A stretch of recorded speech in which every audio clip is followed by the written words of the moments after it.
जय हिंद दोस्तों।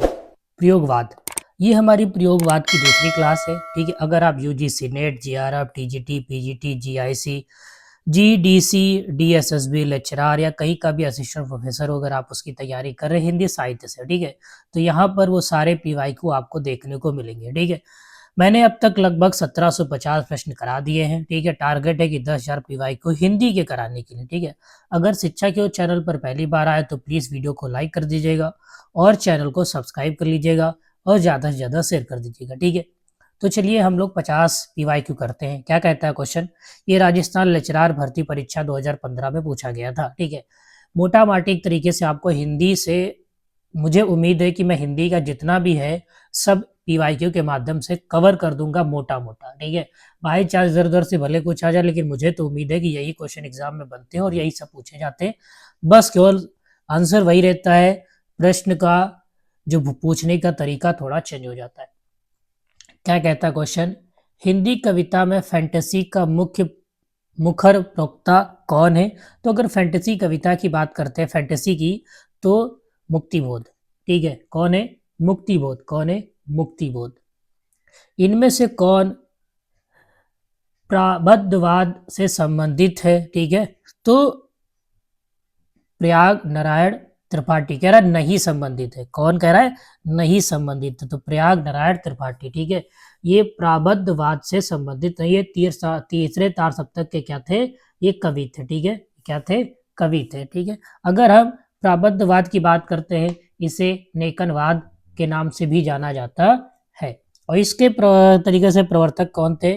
तो नील विलोचन शर्मा। ऑप्शन नंबर ए इसका मतलब, कहने का मतलब है कि अनेकवाद के प्रवक्ता विलोचन शर्मा थे। इनमें से दूसरा तार सप्तक में संकलित कवि, अगर हम दूसरे तार सप्तक की बात करते हैं, दूसरे तार सप्तक में 7 कवि थे। शमशेर बहादुर सिंह, भवानी प्रसाद में, शकुंतला माथुर, हरिनारायण घनश्याम, नरेश मेहता, धर्मवीर भारती और रघुवीर सहाय। तो दूसरे तार सप्तक के जो कवि थे वो है इसमें एक तरीके से रघुवीर सहाय। निम्नलिखित युग्मों में सही सम्मिलित नहीं है। अगर हम गीत फरोश की बात करते, भवानी प्रसाद में सही रचना चाहिए। चांद का मुंह टेढ़ा काव्य संग्रह मुक्तिबोध का, ये भी सही है। धूप के धान गिरजा कुमार माथुर की। ठीक है, ये भी क्या है हमारा? सही है। टूटने का सुख अज्ञे, ये अज्ञे का नहीं। ठीक है, ये अज्ञे का नहीं है, ये भवानी प्रसाद मिश्र का। ठीक है, ये अज्ञे का नहीं है, तो यही क्या होगा? सुमिलित नहीं होगा। मुक्तिबोध की प्रसिद्ध कृति चांद का मुंह टेढ़ा की भूमिका एक विलक्षण प्रतिभा है शीर्षक से किसने लिखी है? ठीक है, तो शमशेर बहादुर सिंह ने लिखी। किसने लिखी? शमशेर बहादुर सिंह ने लिखी है। क्या लिखा है? मुक्तिबोध की जो प्रसिद्ध कृति है चांद का मुंह टेढ़ा की भूमिका, ठीक है, एक विलक्षण प्रतिभा शीर्षक से लिखी है। याद रखना, एक विलक्षण प्रतिभा शीर्षक से शमशेर बहादुर सिंह ने लिखा है। किस कविता में सृजन संबंधी चिंतन है? किस कविता में सृजन संबंधी चिंतन है? तो आसाध्य वीणा में। किसमें?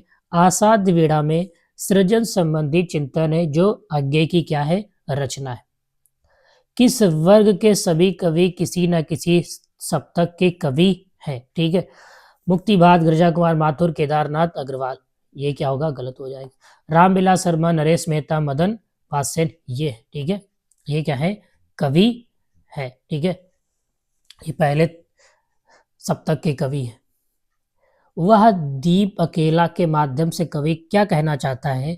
ठीक है, वह या यह, ठीक है, दीप अकेला के माध्यम से कवि कहना चाहता है कि व्यक्ति विशिष्ट बने रहकर ही समाज के लिए कुछ न कुछ कर सकता है। ऑप्शन नंबर ई क्या होगा? ये छत्तीसगढ़ असिस्टेंट प्रोफेसर में पूछा गया था, क्योंकि छत्तीसगढ़ असिस्टेंट प्रोफेसर में 5 ऑप्शन आते हैं।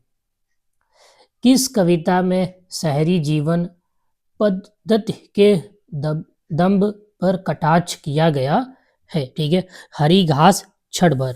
ठीक है, हरी घास छड़ भर। ऑप्शन नंबर ई क्या हो जाएगा? राइट हो जाएगा। अंधेरे में कविता में प्रतीक के रूप में नहीं है। ठीक है, तो तालाब नहीं है। क्या है? तालाब। ठीक है, क्या है?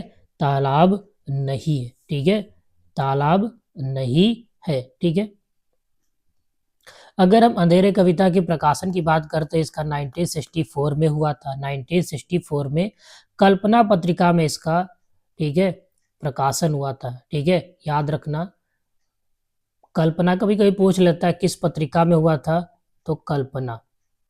ठीक है, कल्पना पत्रिका में हुआ था। कवि मुक्तिबोध के लिए असीमता की खोज व्यक्त की खोज नहीं बल्कि अभिव्यक्त की खोज है, यह कथन किसका है? तो ये नामवर सिंह का कथन है। किसका है? नामवर सिंह। नामवर सिंह ने क्या कहा था कि कवि मुक्तिबोध के लिए असीमता की खोज व्यक्ति की खोज नहीं बल्कि अभिव्यक्त की खोज है। आगे के संपादन में कितने सप्तकों का प्रकाशन हुआ था? ठीक है, तो 4 हुए ही थे। ठीक है, 4 क्या हो जाएगा? इसका करेक्ट आंसर हो जाएगा। 4 क्या थे? तार सप्तक थे। प्रयोगवाद काव्य के संदर्भ में इनमें से कौन सा कथन है जो असत्य? प्रयोगवाद की बात कर रहा है। किसके बात कर रहा है? प्रयोगवाद की बात कर रहा है। तो प्रयोगवाद के संदर्भ में कौन सा कथन है जो असत्य है? प्रयोगवाद ने बड़ी बड़ी घटनाओं, बड़े बड़े व्यक्तियों और बड़े बड़े जीवन प्रसंगों के विशाल फलक पर इत्यात्मक काव्य का निर्माण किया है। ये गलत है। ये क्या है? इसका कथन क्या हो जाएगा? गलत हो जाएगा। रामविलास शर्मा किस विचारधारा के लेखक थे? अगर रामविलास शर्मा की बात करें तो ये जनवादी विचारधारा के लेखक थे। किसके थे? जनवादी। तो ऑप्शन नंबर क्या हो जाएगा इसका? Option number C. Ramvilas Sharma जनवादी विचारधारा के क्या थे? लेखक थे। निम्नलिखित में से कौन सी रचना रघुवीर सहाय की नहीं? अगर हम रघुवीर सहाय की बात करते हैं तो नेता क्षमा करे, ठीक है, ये रघुवीर सहाय की रचना नहीं है। ठीक है, और ये जो रचना है आगे की है। किसकी है? आगे की। किसकी है? आगे की है। प्रयोगवादी रचनाओं की लोकप्रियता न होने का कौन सा कारण निम्नलिखित में से सही नहीं है? कह रहा प्रयोगवादी रचनाओं के लोकप्रिय न होने का कारण, यानी कौन सा कारण निम्नलिखित में से नहीं है? तो समाज सापेक्षता, ये क्या है? सही नहीं है। ये क्या है? सही नहीं है। तो ये क्या हो जाएगा? इसका करेक्ट आंसर हो जाएगा। निम्नलिखित में से कौन तार सप्तक के कवि नहीं है? सूर्यकांत त्रिपाठी निराला। ठीक है, सूर्यकांत त्रिपाठी निराला थे जो तार सप्तक के कवि नहीं है, छायावाद के कवि हैं। निम्नलिखित में से कौन सी रचना भवानी प्रसाद मिश्र की नहीं? अगर हम बात करें ब्रह्म राक्षस, ब्रह्म राक्षस पहली रचना है, क्या है? ये भवानी प्रसाद मिश्र की नहीं है। ये किसकी है? मुक्तिबोध की है। किसकी है? मुक्तिबोध की। प्रयोगवाद की प्रवृत्ति नहीं। अगर हम प्रयोगवाद की बात करते हैं तो बौद्धिकता बिल्कुल है, क्षणवाद बिल्कुल भी है। पारंपरिक उपमानों का प्रयोग, ये क्या है? एक तरीके से प्रयोगवाद की प्रवृत्ति नहीं है। यही क्या हो जाएगा? हमारा करेक्ट आंसर हो जाएगा। निम्नलिखित में से कौन तार सप्तक के कवि नहीं है? ठीक है, तार सप्तक की बात करता है। ठीक है, अज्ञे है, नीमचंद्र जैन है, भवानी प्रसाद मिश्र है, मुक्तिबोध। मुक्तिबोध क्या है? तार सप्तक के कवि नहीं। तार सप्तक की बात कर रहा है, पहला तार सप्तक। किसकी बात कर रहा है? पहला तार सप्तक। ठीक है, तो मुक्तिबोध नहीं।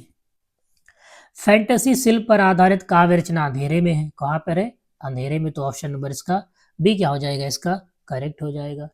किन कवियों को राहों के अन्वेषी कहा जाता है? किन कवियों को? ठीक है, तो प्रथम तार सप्तक के जो कवि थे उन्हीं को कहा जाता है, यानी तार सप्तक के कवियों को राहों के अन्वेषी कहा जाता है। क्या कहा जाता है? राहों के अन्वेषी। कितनी बार क्वेश्चन पूछा गया है कि किन कवियों को राहों के अन्वेषी कहा जाता है? तो तार सप्तक के कवियों को। किसको? तार सप्तक के कवियों को। तीसरा तार सप्तक में कौन सा कवि सम्मिलित नहीं? अगर हम बात करें तीसरे तार सप्तक में, तो तीसरा तार सप्तक का में कौन सा कवि है जो सम्मिलित है? अगर हम तीसरे तार सप्तक की बात करते हैं, जिसका प्रकाशन, तीसरा तार सप्तक का प्रकाशन 1959 में हुआ था। इसमें जो कवि थे कुंवर नारायण थे, केदारनाथ सिंह थे, कृति चौधरी थी, प्रयाग नारायण त्रिपाठी थे, विजय देव नारायण थे, मदन वात्स्यन थे, सर्वदयाल सक्सेना जो थे वो तीसरे तार सप्तक के कवि थे। तो कौन सा ऑप्शन होगा? तो मुक्तिबोध। मुक्तिबोध इसमें क्या थे? शामिल नहीं थे। प्रयोगवाद का आरंभ कब से माना जाता है? ठीक, अगर हम प्रयोगवाद की बात करते हैं तो तार सप्तक से प्रयोगवाद का आरंभ माना जाता है, यानी तो बोले तो 1943 से। कब से माना जाएगा? 1943 से माना जाता है। ठीक है, किसका? प्रयोगवाद। अगर प्रगतिवाद की बात करते हैं तो प्रगतिवाद की बात करें तो उसका प्रारंभ 1936 से हो जाता है। ठीक है, प्रयोगवाद बैठे ठाले का धंधा किसने कहा है? ठीक है, तो नंद दुलारे वाजपेयी ने अपने कथन में इस शब्द का इस्तेमाल किया है। ठीक है, तो उन्होंने कहा प्रयोगवाद बैठे ठाले का धंधा। हाइकू किस देश की काव्य शैली? अगर हाइकू की बात करते हैं तो ये जापान की काव्य शैली। किसकी है? जापान। ठीक है, हाइकू जापान देश की क्या है? काव्य शैली है। ठीक है, क्या है? काव्य शैली है। ठीक है, इनमें से किस कवि की रचनाएं तार सप्तक, ठीक है, यानी प्रथम में नहीं है? ठीक है, तो नहीं है शकुंतला माथुर की। किसकी है? शकुंतला माथुर की नहीं है। ऑप्शन नंबर सी क्या हो जाएगा? इसका करेक्ट आंसर हो जाएगा। इनमें से किस कवि की रचनाएं तीसरे तार सप्तक में है? अगर हम तीसरे तार सप्तक की बात करते हैं तो तीसरे तार सप्तक में आ जाएंगे केदारनाथ सिंह। कौन आ जाएगा? केदारनाथ सिंह। तो ऑप्शन नंबर क्या हो जाएगा? इसका ए करेक्ट हो जाएगा। इनमें से केदारनाथ सिंह की कविताएं तीसरा सप्तक जो आया था उसमें क्या थे? संकलित थी। इनमें से किस कवि की रचनाएं चौथा तार सप्तक में, यानी तो चौथा सप्तक में है? चौथे सप्तक की बात करता है तो चौथे सप्तक में नंद कुमार, ठीक है, नंद किशोर चौधरी, नंद किशोर चौधरी। प्रयोगवाद, प्रयोगवाद की सबसे बड़ी विशेषता की अगर हम बात करें प्रयोगवाद की सबसे बड़ी विशेषता है कि दर्शन से मुक्ति। क्या है? दर्शन से मुक्ति प्रयोगवाद की सबसे बड़ी क्या है? विशेषता है, दर्शन से मुक्ति। निम्न में से कौन सा कवि तार सप्तक में सम्मिलित नहीं था? अगर हम तार सप्तक की बात करते हैं, तार सप्तक में जो सम्मिलित नहीं था, नरेंद्र शर्मा। नरेंद्र शर्मा पहले तार सप्तक में क्या है? संकलित नहीं थे। यहाँ तार सप्तक की बात कर रहा है, तार सप्तक कहीं लिखा तो मत समझ जाना पहले सप्तक की बात कर रहा है। निम्न में से किसका संबंध प्रयोगवाद से नहीं? अगर हम प्रयोगवाद की बात करते हैं तो स्वच्छंदतावाद। स्वच्छंदतावाद का संबंध प्रयोगवाद से नहीं है, जबकि इसका संबंध किससे है? छायावाद से लिया जाता है। किससे लिया जाता है? छायावाद से लिया जाता है। ठीक है, मनोविश्लेषणवाद प्रयोगवाद से, अस्तित्ववाद भी प्रयोगवाद है, कलावाद भी प्रयोगवाद से इसका संबंध है, लेकिन स्वच्छंदतावाद ये छायावाद से इसका संबंध है। रूप तरंग, रूप तरंग किसका काव्य संग्रह? अगर हम रूप तरंग की बात करते हैं, जो रूप तरंग है ये रामविलास शर्मा का काव्य संग्रह। किसका है? रामविलास शर्मा का क्या है? ये काव्य संग्रह। क्या? रूप तरंग।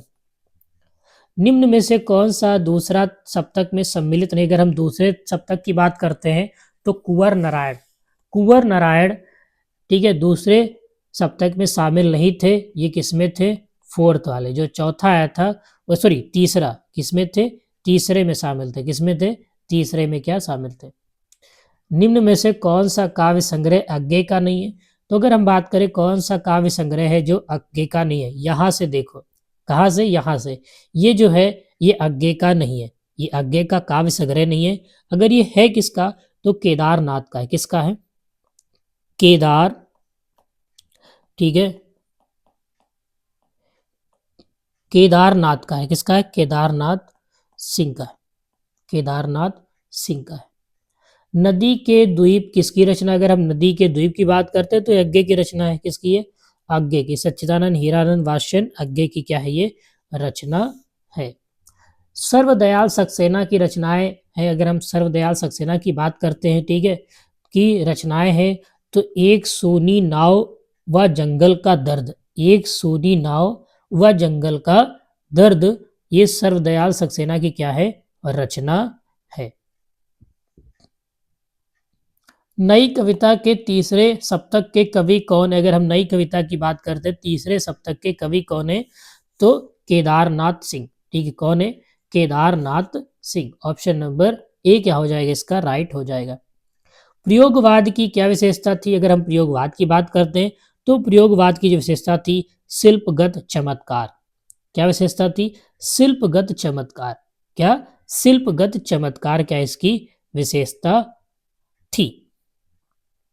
प्रयोगवाद काव्य में कुछ ऐसे कवि भी हैं जो विचारों से समाजवादी हैं और संस्कारों से व्यक्तिवादी हैं। जैसे उन, अगर कवियों की बात करें, उन कवियों को क्या नाम है? तो शमशेर बहादुर सिंह और नरेश मेहता। जो नरेश मेहता है वो, ठीक है, बात करें विचारों से क्या समाजवादी हैं, अगर संस्कारों से बात करें तो वे व्यक्तिवादी हैं। ठीक है, कौन? शमशेर बहादुर सिंह और नरेश मेहता। मुक्तिबोध, जो मुक्तिबोध का ब्रह्म राक्षस है वो किसका प्रतीक है? तो बुद्धिजीवी का। याद रखना, जो मुक्तिबोध की रचना है ब्रह्म राक्षस, वो किसका प्रतिनिधि है? ठीक है, किसका प्रतिनिधि है? तो बुद्धिजीवी का। किसका है? बुद्धिजीवी का है प्रतिनिधि। जमीन पक रही है, अगर हम बात करें ये किसका काव्य संग्रह है? ठीक है, या किसका काव्यता संग्रह है? तो केदारनाथ सिंह का। जमीन पक रही है केदारनाथ सिंह का क्या है? काव्य संग्रह है।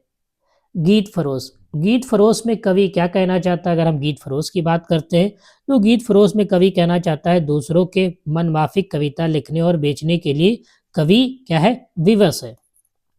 गीत फरोश में कवि यही चीज कहना चाहता है। किसका है? भवानी प्रसाद मिश्र का है। किसका है? भवानी प्रसाद मिश्र का है, जिसका प्रकाशन 1953 में हुआ था। हिंदी कविता में प्रयोगवाद का प्रवर्तन किस काव्य संकलन में माना जाता है? प्रयोगवाद की बात करते हैं तो तार सप्तक। ठीक है, किसमें? तार सप्तक में। हिंदी कविता में प्रयोगवाद का प्रवर्तन तार सप्तक काव्य संकलन से माना जाता है, जिसका प्रकाशन 1943 में हुआ था। ठीक है, और अज्ञे के द्वारा क्या किया था? इसका संपादक किया गया था। इसमें 7 कवि थे। निम्नलिखित रचनाओं में से कौन सी कुंवर नारायण जी की रचना की लिखी रचना है? ठीक है, कुंवर नारायण की लिखी रचना है तो मेरे साक्षात्कार। मेरे साक्षात्कार किसकी है? कुंवर नारायण की क्या है? ये लिखी हुई रचना है। आत्मजयी की कथा वस्तु निम्नलिखित में से किस पर आधारित है? अगर हम आत्मजयी की बात करते हैं तो इसकी कथा वस्तु लिखी है कठोपनिषद। ठीक है, ऑप्शन नंबर इसका सी क्या हो जाएगा? करेक्ट हो जाएगा। निम्नलिखित रचनाओं में से कौन सी नरेश मेहता की लिखित रचना नहीं? नरेश मेहता की कह रहा, निम्नलिखित में से कौन सी रचना नरेश मेहता की लिखित रचना नहीं है? ठीक है, तो गुनाहों का देवता किसकी है? धर्मवीर भारती की। यही क्या है? नरेश मेहता की लिखी हुई रचना नहीं है। शमशेर बहादुर, शमशेर बहादुर द्वारा लिखित दो अब किस विधा की कृति है? अगर हम बात करें दो अब, ये किसकी कृति है? शमशेर बहादुर सिंह की। और ये क्या है? काव्य है। क्या है? काव्य। क्या है? दो अब क्या है? ये क्या है? काव्य। किस क्या है? काव्य। क्या है? काव्य है। काव्य की श्रेणी में इसकी गिनती होती है। मछली घर नामक काव्य संग्रह के संपादक कौन है? मछली घर नामक काव्य संग्रह के जो संपादक है वो विजय देव नारायण शाही है। विजय देव नारायण शाही। ऑप्शन नंबर सी क्या हो जाएगा? इसका राइट हो जाएगा। गजानन माधव मुक्तिबोध की रचना चांद का मुंह टेढ़ा में कौन सी कविता संकलित नहीं है? ठीक है, ये काव्य संग्रह है तो इसमें कौन सी कविता है जो संकलित नहीं है? तो जन्मदिन की धूप में। जन्मदिन की धूप में ये कविता चांद का मुंह टेढ़ा में संकलित नहीं है। तो आज के लिए बस इतना ही। धन्यवाद। जय हिंद, जय भारत।